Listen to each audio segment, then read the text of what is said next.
The Loser. Written and produced by William J. Meyer. Read and performed by Emily Strand.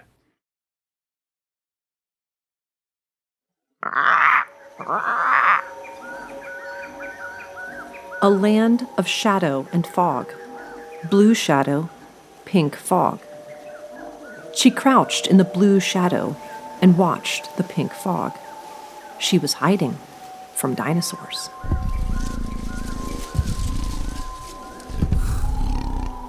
Not true dinosaurs, mind you, but herky-jerky ones. Lumbering, tail-dragging, always angry, always hungry, rubbery, smelled funny, eyes afire, mouths agape. She captured the oldest known bird, snatched it out of the air with her teeth, clutched it tightly in both hands as it squawked its last. Archaeopteryx. Not that she could pronounce it. Archaeopteryx. But she liked the taste. She huddled low under its airplane wings, with its nose cone of a head dangling over her shoulder. She wore the nasty carcass as proof of her stalwart courage, even as she hid from the larger predators. She squinted into the fog. Its fluff rolled near. The pink fog was pink like candy hearts inscribed with white, powdery Cupid words, promising clumsy affection and bad puns. She frowned, squinted. Someone was laughing. Was it dinosaurs? Could dinosaurs laugh? A second and a third chortle joined the first. There was something scathing, perhaps insidious, about those hardy-har-hars.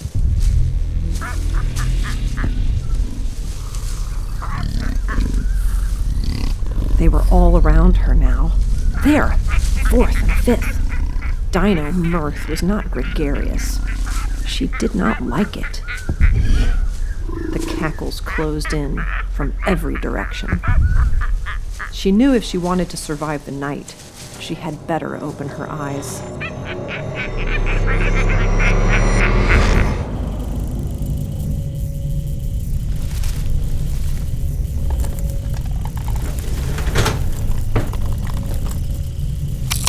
The toys on the shelves ceased shaking. An empty Sunkist bottle rolled to a stop. Jordan lay on the sleeping bag, surrounded by her friends, her very best friends. The girls slept in the romper room, separated by boundaries not drawn on maps, but defined by the arrangement of their sleeping bags. Jordan looked up. In the dark, she met the upside-down, glossy gaze of George Michael. They shared a quiet moment. She closed her left eye and opened it again. She closed her right. She pretended he was dancing.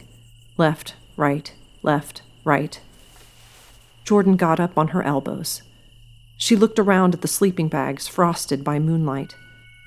There was Cynthia of the golden hair, Megan of the pierced ears, Sarah of the designer glasses, Patricia of the "It's not Halloween, but I'm going to wear a cat nose and whiskers anyway," and Clarissa. Perfect, perfect Clarissa. Since everyone was breathing so darn heavy, Jordan rightly guessed that they were merely pretending to be asleep. But why? Jordan laid back down. She folded her hands under her neck. She closed her eyes. The dinosaurs laughed again. But now she wasn't sleeping. Jordan opened her eyes. The 5 little girls were on hand and knee, staring down at Jordan in a semicircle. Jordan looked at her friends. From face to face to face to face to face. Her very best friends. Good morning? She asked, rubbing her eyes. The girls giggled in unison, like a hydra high on nitrous oxide. It's 3 a.m., silly. Hissed one of the serpent heads. Not morning. Snickered another. Jordan rubbed her eyes again.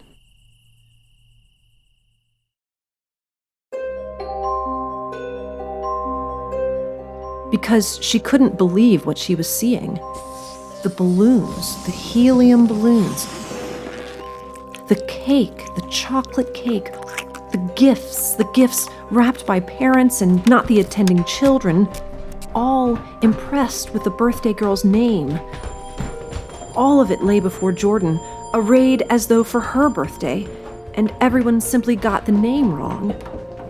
In fact, it was Jordan's birthday too. But her mother couldn't afford balloons, a waist-high cake, or a new pony hidden in the barn with a narrow plastic funnel strapped on its head with an elastic band so her daughter could pretend it was a unicorn. No.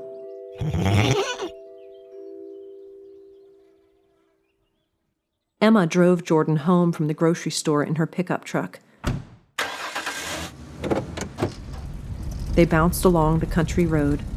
A glass star swung from the rearview mirror. Light ricocheted off its convex facets and mottled mother and daughter. The star dappled their cheeks with rainbow freckles. Jordan sat far to the right and played with her toy dinosaurs on the seat between her and Emma. Rawr! 10-11 in progress, said a crackly voice on the radio. Dog chase. Dog chase, mother and daughter said in unison. So, Jordan, smiled Emma, want a birthday party? Saturday? How about it? Jordan did not look up from the Triceratops devouring the Stegosaurus. There were no herbivores here. No. Asked Emma, confused. They pulled into their driveway. Jordan stole a glance at the lake through the gaggle of trees. The water glistened between the leaves. She turned to the string of blue and red lights lining the top of their motorhome. Jordan scratched her head. Why don't you ever take down the lights? She asked. Because this way it's always Christmas, answered Emma with a grin. People will think we're weird, said Jordan under her breath. Well, we are weird, answered Emma. She left the keys in the ignition. Jordan sat with a bowl of cereal, pushing her spoon in circles through the milk and the honey flakes. Emma opened a cupboard and put away the groceries. I said no. Jordan repeated, adding a brisk, Thank you. But sweetie, why not? Grah. Grumbled Jordan. I said don't call me that. I forgot, Emma shrugged. She cleared her throat. But Raptor Face, why not? We can have it right here. Jordan smiled. She lifted her head. She glanced around the piles of unfolded laundry, the school books tumbling in 3 directions, and the tower of empty pizza boxes with membranes of cheese clinging to the underside of their floppy lids. Jordan's smile retreated. Nah, that's all right, she said. Emma folded up the paper grocery bags and put them in a drawer. Oh, don't worry about the money, she rubbed the short-cropped hair at the base of her neck as she leaned back against the counter. If you're worried about the money, she added. I said no. Jordan slammed her fist down. Milk splashed and cereal spilled. She cringed, lifting her eyes up to her mother, careful to keep her look hooded under her brow. Emma sighed. But, Raptor Face, you never bring any of your friends home. And this way, they could all be here at once. I don't have any friends, mumbled Jordan. And of course, that wasn't strictly true. Jordan, said Emma. Her daughter interrupted. It's Clarissa's birthday on Saturday. Her birthday is the same as yours? Jordan nodded slowly. And she invited me, and it's a sleepover and everything. Emma stood up straight. Oh, but that's wonderful. See, you have friends. She grabbed a washcloth and took a step toward the dripping milk. A beep stopped her. One sec. Emma turned around and walked past the curtain at the end of the motorhome. Sweetie, she called from the other side. Stay in the house. Do your homework. Back in 20. It's summer!" shouted Jordan.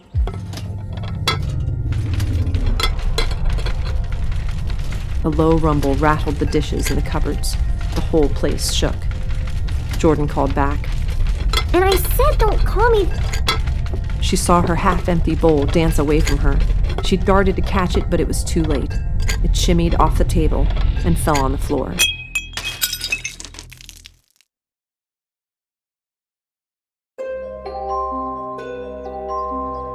Jordan wore her hand-me-down Easter dress and stood at the top of the stairs. Below her, an indoor fountain, 3 tables of sweets, a sea of balloons, a ginormous cake, and behind the cake, a metropolis built of gifts. She pretended it was all for her. "Thank you," she whispered. Clarissa's younger brother spun in a wide circle at the base of the stairs, riding his big wheel and licking a chocolate vanilla twist ice cream cone. The top scoop fell off as he passed the center of the stairs. He kept riding. A tawny puppy came skidding to a stop and mopped up the ice cream. When it was finished, it glared up at Jordan, tail wagging, head shaking. The big orange bow wrapped around its collar looked like a giant mutant monarch butterfly struggling for liftoff. Jordan grinned at the puppy.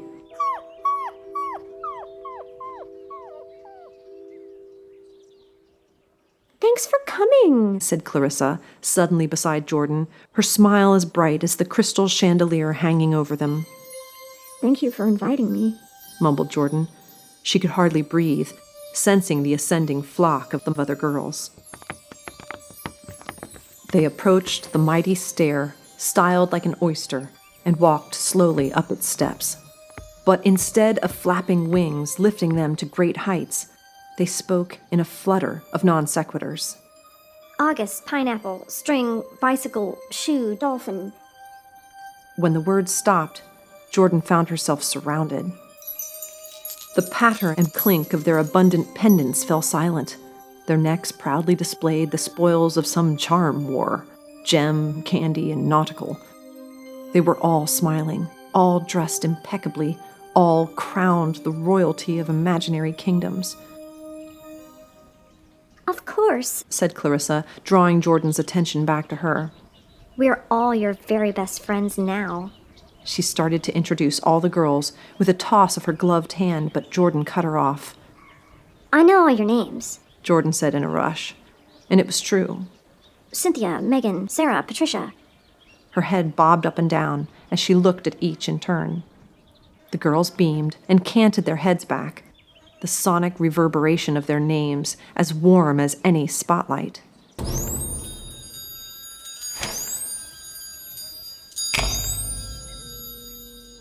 All 6 girls descended the stairs, Clarissa at the head of their loose chevron, and the many charms tinkled once more. As they reached the gift table, Jordan said to Clarissa, "I brought you this." She handed over a small box wrapped in newspaper. Clarissa never looked at the box, but instantly tossed it onto the gift table, where it disappeared into the gap between 2 other presents. The next largest box, judging by its size, could have been a toy oven. "Come on, then." Clarissa took Jordan's hand, and all the girls ran off, through the stalactite streamers and the balloons, the helium balloons, and then Jordan stared in disbelief at the string quartet lodged in the corner as they struggled through their version of Girls Just Want to Have Fun. Tossing a glance back at the birthday cake, Jordan heard her stomach growl. But when she looked down at her creamy dress flopping around her, she lost her appetite, for she discovered a brown stain spreading out beneath her arm. Jordan grimaced.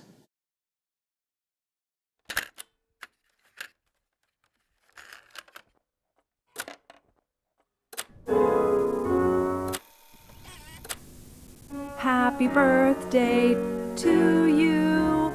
Happy birthday to you. Emma sang from the other room. Jordan fidgeted at the small, lopsided table. Emma appeared from behind the curtain, holding a small plate with a single chocolate cupcake. 11 candles were wedged into the thick frosting. The cupcake strained against its paper limits. Why is your hair like that? Asked Jordan.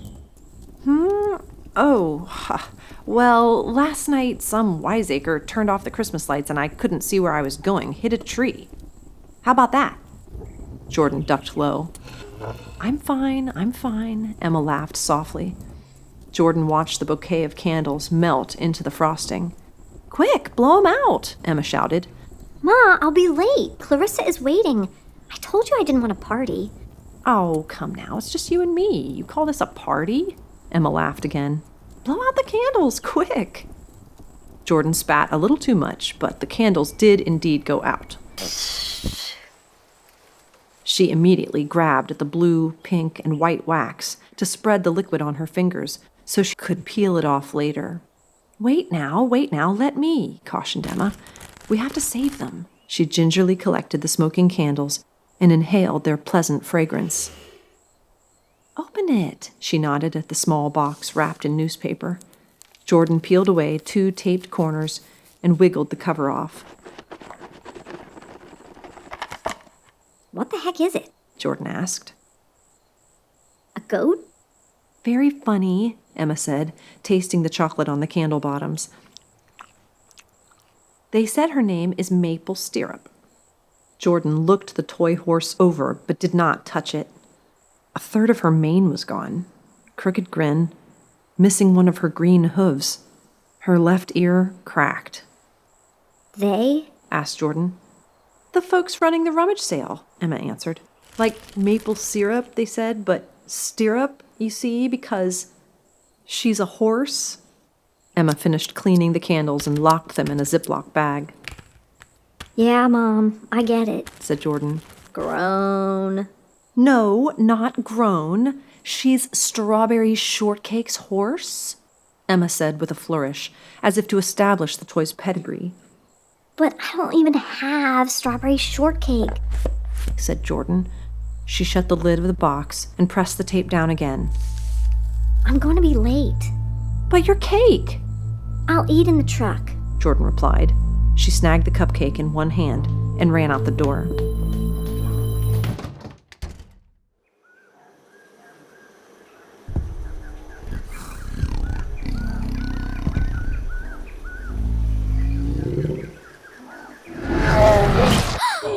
Jordan gasped. Something bobbed toward her head. She flinched. The balloons, the helium balloons. Well, they floated directly above Jordan and aggregated like vultures. She followed the strings of the balloons to find grins behind them, like imprisoned Cheshire cats.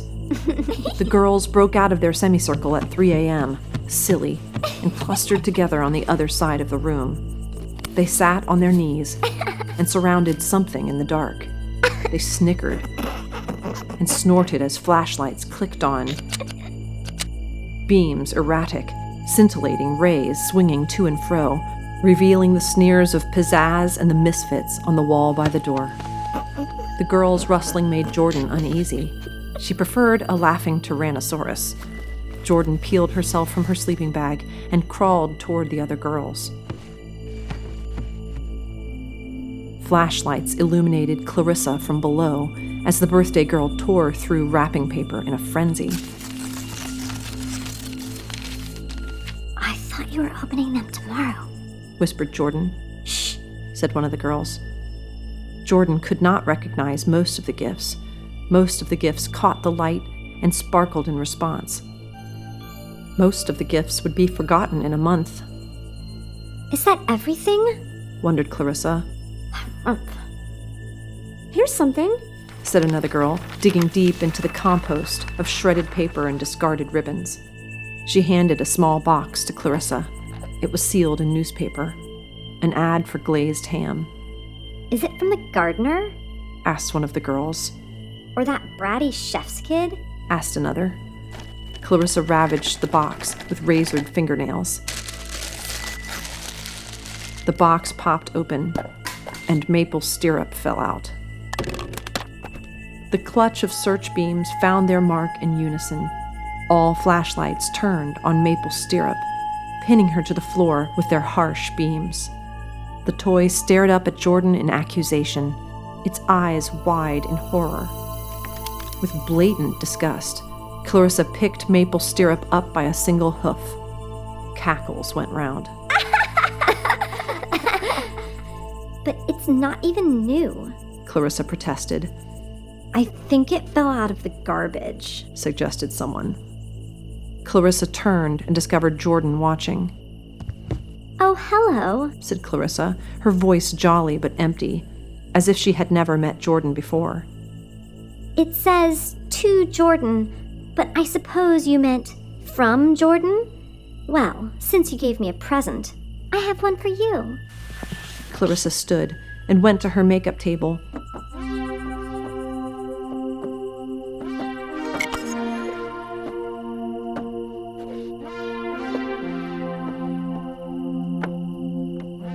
She brought back a small, elegant hand mirror.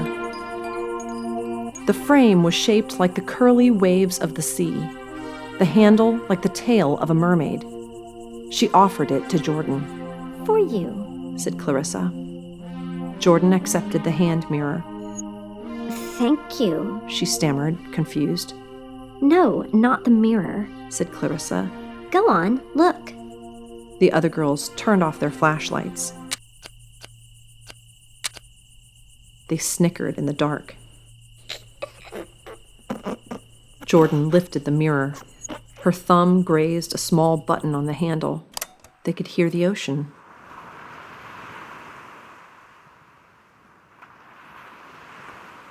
Clarissa aimed her flashlight at Jordan's face. Jordan blinked. She saw her reflection. A capital L and a capital O. Jordan ran a sweaty hand over her forehead. She looked down at her fingers, now smeared red and black. She smelled those fingers, unable to stop herself. She discovered a pleasant union of cherry and licorice. Jordan's face contorted, her vision blurred through tears. A low rumble filled the room.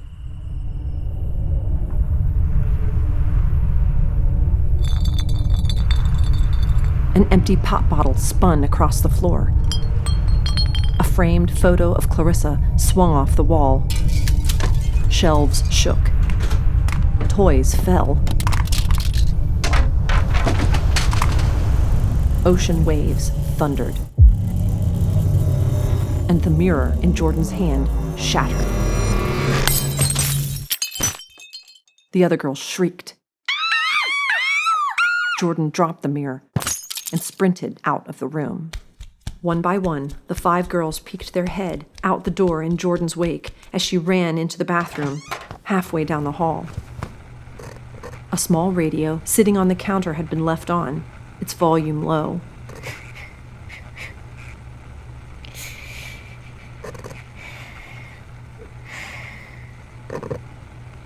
Jordan stretched to reach the wide, steamed mirror above the radio. Perhaps someone had recently showered. She swept her right hand across the glass to partially reveal her own murky reflection.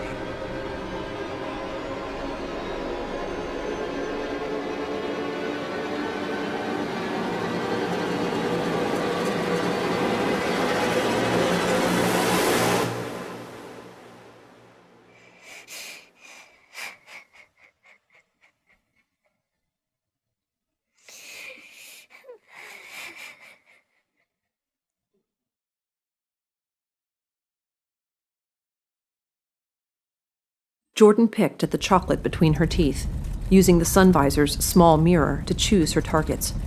The mirror was fixed in place with duct tape. The pickup truck bounced down the road under the flittering shadows of the leaves. A bale of hay slid around in the back. Ow, said Jordan. Sorry, said Emma. She adjusted a small knob on the radio. We have a 1056 at the Dairy Queen on, Said a crackly voice. Intoxit? Emma started to say, but her daughter wasn't playing along. She sighed.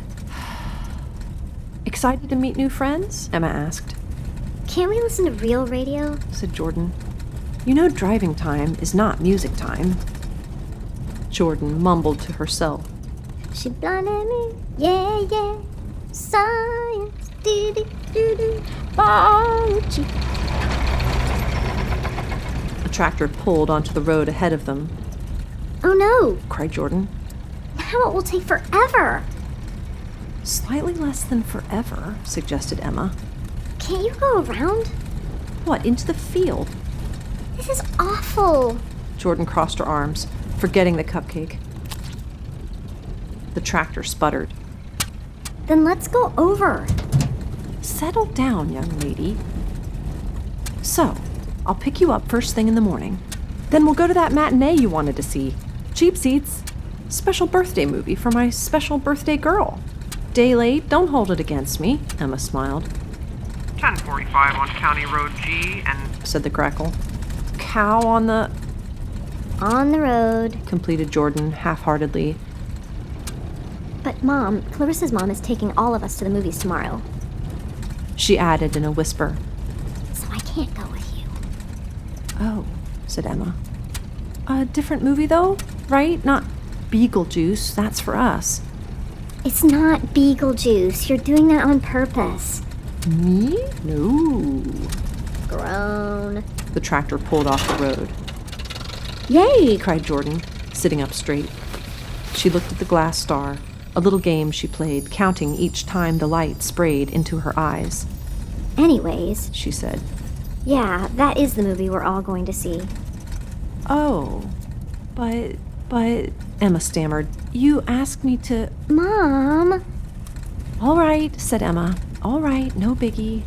She leaned into the driver's side door, resting her elbow on the armrest, staring at the narrow road ahead.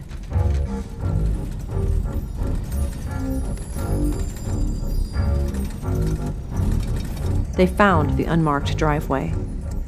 The pickup truck pulled up to the house on the hill. Emma gazed at the maze of pine trees that led along a circuitous route, culminating at the pebbled shore of a dark lake. Whoa, she said. Is this all theirs? Bye, Mom. Said Jordan, flicking her seatbelt. She pushed open the door. No hug? Begged Emma. No, not an awkward side hug. Jordan whined.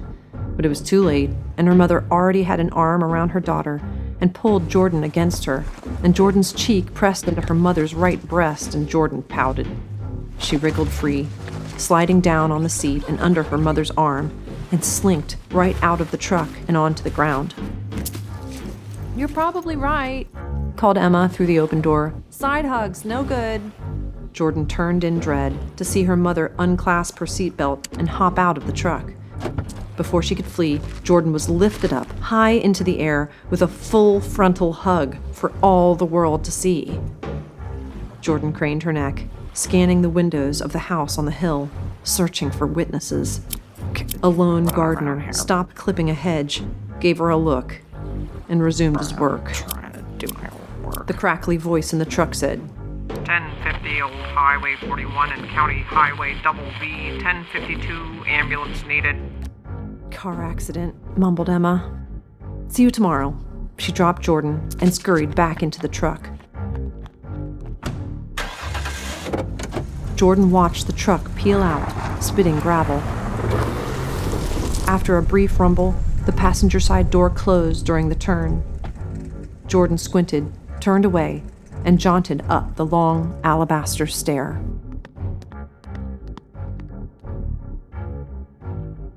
A capital S and a capital E. The letters were written on her forehead twice, once in black and then again in red, and the red was just inside the black.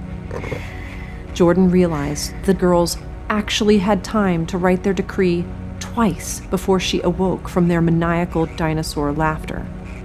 She stifled a gag. Jordan lifted her hand to wipe more of the mirror and so confirm the remaining letter, but then the bathroom door burst open. Jordan turned to see a stone-hewn collage of her friends, her very best friends. arranged like a Mount Rushmore of lesser-known presidents, aged 9 through 11. The rigid monument managed to point, and some presidents even doubled over, falling into histrionic jeers. Jordan dove at the stony faces to force her way through. But Clarissa's mother appeared.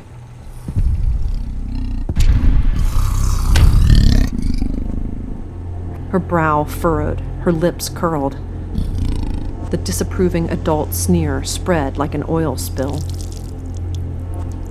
Clarissa's mother wore a towel wrapped around her head and a bathrobe with pearls along the cuffs. Now they'll get it. Jordan thought in triumph. She aimed an index finger at her forehead and cried out, Look what they did. Clarissa's mother bent low. Clarissa's mother wanted to use the little girl's name for emphasis, but she was darned if she could remember it. Clarissa's mother thrust her grasp toward the monument and snagged the nearest tiny hand. Jordan trembled in anticipation of her vindication. "Stop your belly aching," Clarissa's mother yelled. She thrust the captured hand into Jordan's astonished view. Clarissa's mother turned the hand over like a pancake. Clarissa's mother showed Jordan the back of the hand and what was probably supposed to be a panda. The probable panda was scrawled in purple marker. Jordan sniffed. The probable purple panda was grape. Clarissa's mother bellowed again. "Look, they did it to all the girls." And at once the other girls displayed the backs of their hands in succession, like the unfolding plumage of a peacock. There, in various fruit and candy smells, proud, commissioned artworks worthy of inclusion in any primitive cave painting. But, Jordan stammered, pointing again to her forehead. but... "Go back to sleep," cried Clarissa's mother, tossing the tiny hand away. "All of you!" Jordan caught a glimpse of maple stirrup, dangling upside down by the hoof in Clarissa's spindly and tenuous grip. Jordan blew air out her nose. Jordan snatched the toy. Jordan fled down the dark hallway. Hey, that's mine! Cried Clarissa. The other girls chanted. Run, Jordan, run, Jordan, run, Jordan, run, Jordan, run, Jordan, run, Jordan. Jordan fled down the staircase and skipped the last step. She hopped onto the first floor. She found herself in the kitchen and flung open the sliding door.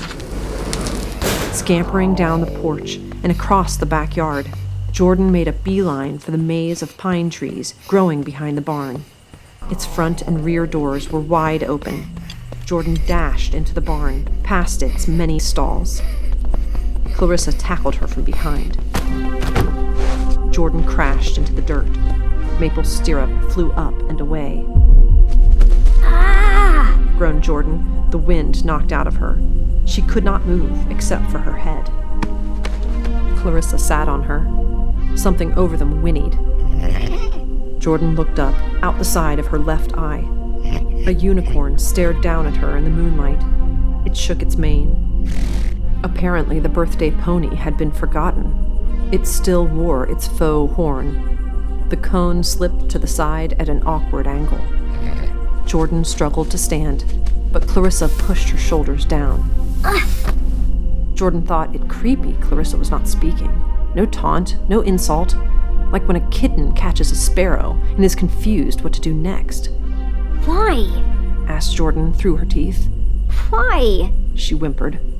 Snot ran down her lip.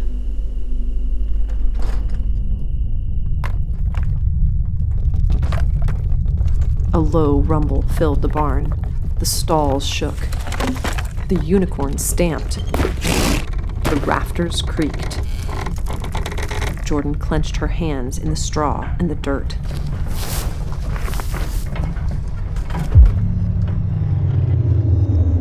Fighting it. Fighting it. Her hands gnarled and her breath quickened. The unicorn's stall flew open. pony ran out. Clarissa yelped and rolled away. Jordan scrambled to her feet. She ran out the back of the barn. She heard the trampling of hooves behind her. Faster, faster. Down the hill she ran. In the semi-darkness, she heard boards beneath her. She jumped and climbed through the ruin of a collapsed silo. There was a whinny and a cry. But she was too scared to look back. Jordan ran headlong into the forest. Soon, the sway of the pines and the strong fragrance of the needles slowed her flight to an amble. She searched the maze for an exit, failing to navigate its thick, gray olive darkness. She was lost.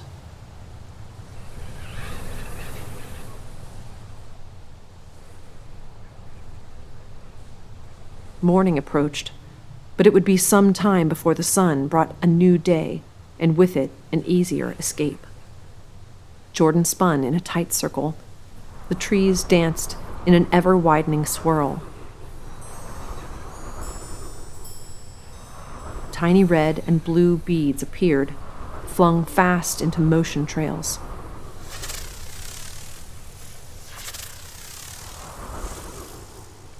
Jordan stopped spinning and caught her balance. She walked toward the distant glow, finding an opening between two large pines. Jordan followed the alternating lights. She reached the lake and its pebbled shore.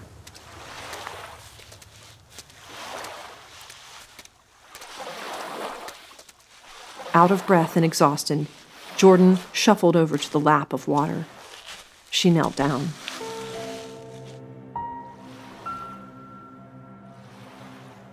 Jordan watched the wobbly reflection of the graffiti on her face. She lifted her head. Across the lake, in the distance, she spied an unmistakable string of blue and red. Although it was midsummer here, there it was forever Christmas. Jordan had never realized how close her and Clarissa lived to one another. How many times had Jordan stood on that shore, unknowingly looking to this very spot where she now knelt? How many times had her expectations warped the pebbles on this shore into nuggets of gold, gold discarded by the dentists and the lawyers on this side of the lake, discarded because their buckets for the nuggets were full, and gosh, they had to dump those nuggets somewhere, and even the lake could not hold them, so the shoreline must collect the overflow. Jordan sighed. She took a handful.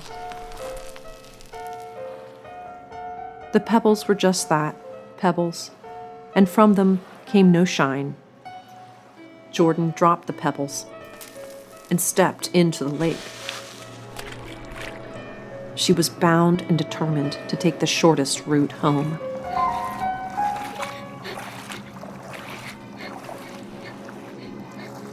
She felt drowsy, her eyes half closed.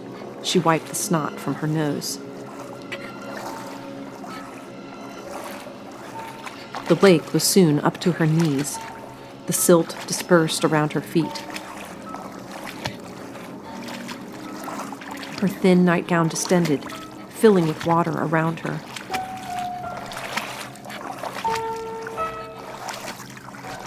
She thought maybe her next step would lift her up onto the plane of the lake, so she raised her leg high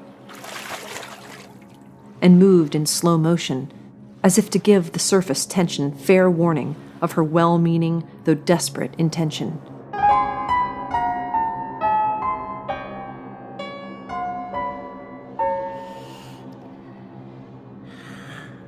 She put her foot down.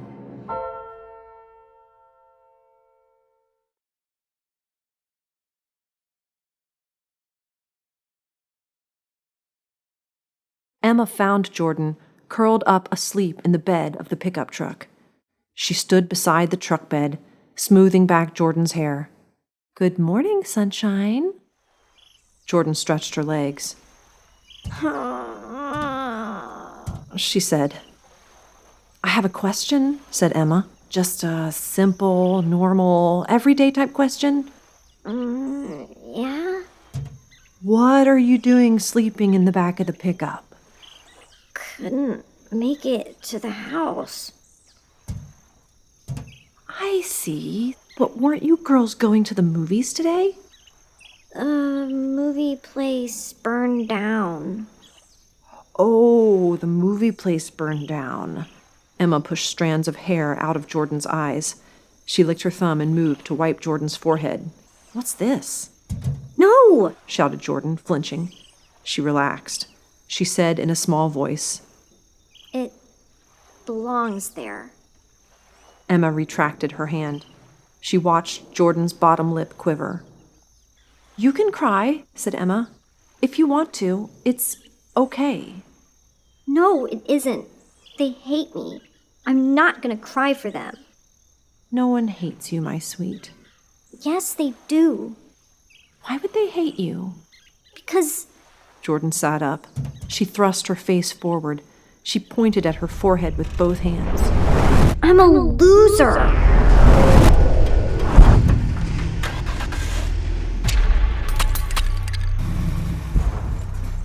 Jordan remembered the first two letters in the handheld mirror, the next two in the bathroom, and the wavy reproduction of the whole word in the lake. Only now did she understand that her friends, her very best friends, had written the letters backwards. They had written them backwards so she could read them in a reflection. How clever, she admitted. But then Jordan caught sight of her mother's gentle smile. They would have done the same to any girl. Their cruelty isn't about you, Jordan. It's about them. And it's about how much they have to learn. And as Emma followed the cherry and licorice contours, the letters were no more, washed clean by a sparkle in her eye and an imperfect but hopeful grin. And yes, the spit on her thumb. But also something else, something Jordan could not name. But she didn't need to name it, really. Not everything good has a name. Emma took her jacket off and wrapped it around Jordan. Let's take a quick hop over there. I'll talk to Clarissa's mom. Mom, no! Cried Jordan in a panic. Well, for one thing, we have to snag Aunt Sylvia's dress. Jordan hung her head. Emma turned the key in the ignition. 1078. Said the crackly voice. Emma looked over at Jordan. The voice continued. Missing child at the Schroeder property, daughter Clarissa, aged 11. Do you know what happened? Emma asked Jordan. Jordan shook her head. She chased me, tackled me in their barn. I ran. Rocks and things behind the barn. Then the lake. The lake? Listen carefully, Jordan. If you had the power to find Clarissa and to help her, if she needed it, would you? You can be honest. Jordan crinkled her mouth. Honest? She asked, skeptical. Emma nodded. Jordan lowered her gaze to the pterodactyl on the seat beside her. She stroked its plastic wings and shrugged. Well, while you think about it, the lake, the pines, and the old silo are the first places we'll look, in that order. But she was mean. Yes, she was, Emma replied. She watched her daughter pet the pterodactyl. Jordan, in your life, you'll have many chances to help people you don't know. Folks, you don't know if they're mean to people or nice to people or what. But I think maybe helping them has one thing in common as hurting them, in this one way. It's about who you are, not if the person deserves it. That we don't judge. That's not for us. We just help. Emma put the truck into gear, and it bounced onto the road.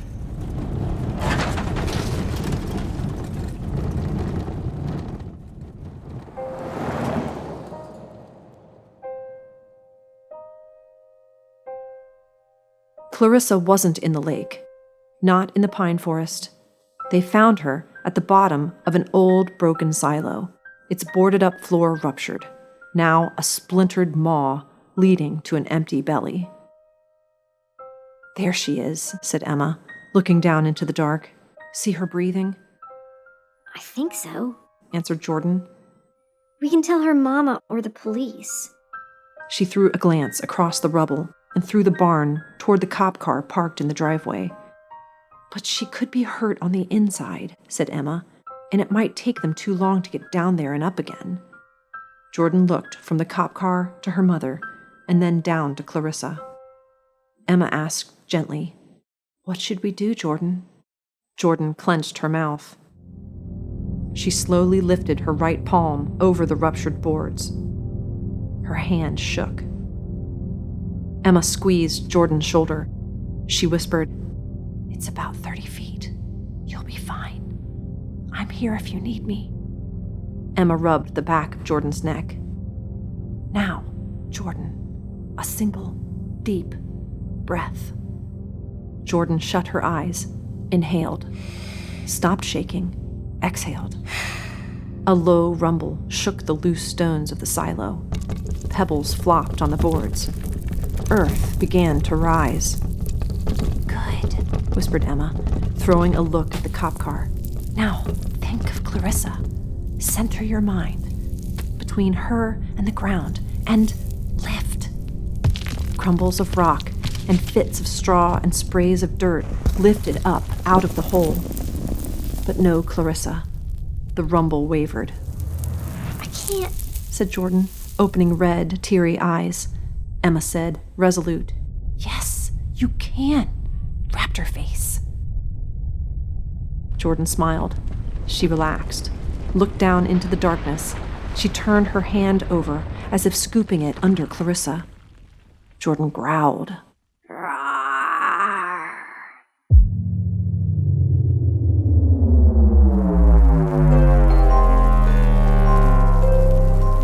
The air crackled. Jordan lifted her arm. Clarissa floated up out of the hole.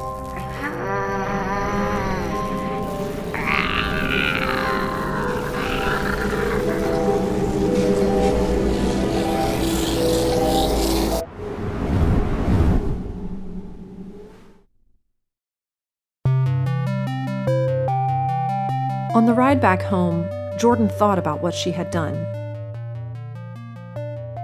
When her mother wasn't looking, she pinched herself. Pretty hard, too. After parking their truck, they walked toward their motorhome. "Let's get you dressed," said Emma. She stopped in her tracks. "Oh, shoot. We'll have to go back for Aunt Sylvia's dress. I totally forgot all about it." Maybe Jordan fidgeted. later? We don't want to miss the matinee, you and me. She looked up at her mother with bashful eyes. Beetlejuice? "I thought the movie theater burned down," her mother snorted. I think maybe it didn't? Answered Jordan. "Oh, is that right?" Emma laughed. Mama? "Yes, my love." So, now that we both, Jordan waved her hand up and down. will I go with you? "No, not yet. You will need practice. Secret practice. It'll be fun, but it must be secret. The greatest secret. Then, later, we will go out together, but only for a short time." Why? "Well, as the days pass and the seasons change, my power will fade, and you will go out alone. Why? The days will never stop. The seasons will always change. One day, I will wake up and I will no longer be able to fly or do any of it." But won't you be sad that day? Emma turned away, found herself looking up to the clouds. She thought about passing through them and their delicate mist tickling her nose. Looking down on verdant farms, spongy treetops, and at night coasting among the stars. She answered, "Yes." Emma took Jordan's hand and smiled. "But happy for you, because it's only natural. as I diminish, you will grow, Then I will grow as slowly as I can. said Jordan. Emma wiped the corner of one eye. Here, I saw her lying in the barn. Emma opened her hand and revealed maple syrup. A third of her mane was missing. She had a frightening, crooked grin. Was missing a hoof. One of her ears was cracked and would probably fall off in a week or two. Jordan smiled. Awesome. The sun was coming up. Jordan glanced back at the lake, but couldn't see the other side, for the water reflected the sunrise, and it bloomed, blinding her. Behind her, she heard her mother enter their motor home. Jordan turned away from the lake and ran onto the grass. Following a soft rumble and a small gesture, Maple Syrup galloped high through the air.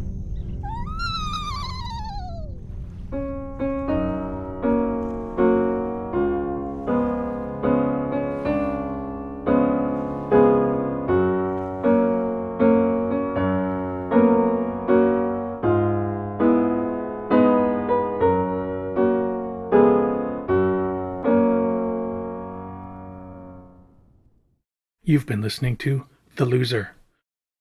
Written and produced by William J. Meyer. Read and performed by Emily Strand. Music by Kevin MacLeod.